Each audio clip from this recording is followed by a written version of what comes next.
Saida. HeavenBoyMusic.com.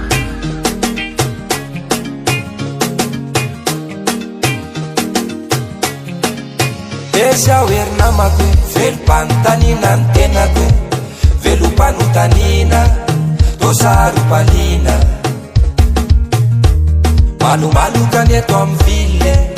azamba manahona any ambany vohitrany so zay lazainareo amin'ny style fotana mafady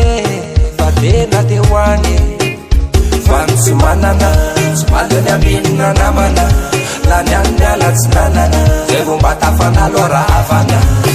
epa iahô lazay ny fahazomaka za kosa nefa tsy jomaka fa mifazo any anaty lanonana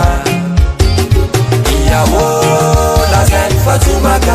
za kosa nefa tsy jomaka fa mifazo any anaty lanonana mandra-piandry aloko miteny gitara satria maminy miaine de maminy vazo amin'ny herinandro tsy maintsy mba tafandalo any amindrie hitondrakalo vazo vaovao fatiny bodege faromotra be kanefa ny vazony atsombo cd so zalazainao hoe obcd antraiko ze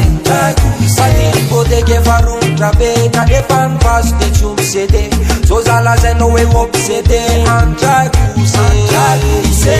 resaka mandany jiro fa zay kosa tsy tanitany malemy tsy rehetra tsy vita mipilikiaky sy mamisanandro miteny hoe resaka mandany jiro fa zay kosa tsy tanitany malemy sakanda sakafo matsiro fa tonga le hoaninay tiako jery iahô lazay ny fahazomaka za kosa nefa tsy jomaka fa mifazo any anaty lanonana iahô lazay ny fahazomaka za kosa nefa tsy jomaka fa mifazo any anaty lanonana so lazainao varete volaniko anao mihitsy la vérité so lazainao varete volaniko anao mihitsy la vérité rehefa zo le mampandianay nomenay ampandianao le mampandianay nomenay ampandianao le mampandoanay so menay so mampandoanao eba le mampandoanay so menay so mampandoanao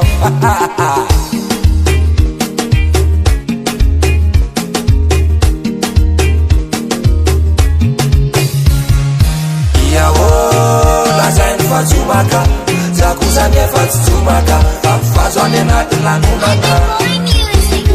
iahô lazay ny fahazomaka za kosa nefa tsy jomaka fa mifazo any anaty lanonana so lazainao varete volaniko anao mihitsy la vérité